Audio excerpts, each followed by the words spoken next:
Operation చేయాలి. 5 లక్షల వరకు ఖర్చు అవుతుంది. అమౌంట్ కట్టేయండి. అమ్మో, 5 లక్షలా?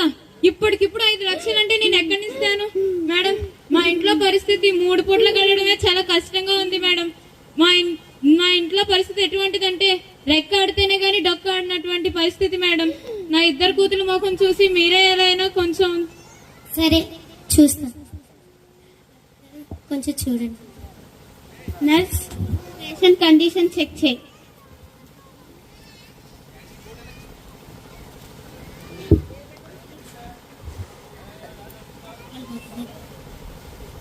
రవి వాళ్ళ పేరెంట్స్ ఎవరమ్మా? మేమే మేడం. మీ అబ్బాయి మందు, సిగరెట్లు, గంజాయి వాటిని ఎక్కువగా తీసుకోవడం వల్ల థ్రోట్ క్యాన్సర్ వచ్చింది. బ్రతికే ఛాన్స్ చాలా తక్కువమ్మా. అయ్యో మేడం, అలా అనకండి మేడం. వాడు చిన్నప్పటి నుండే చెడు అలవాట్లకు బానిసైపోయి ఇటు ఇంట్లో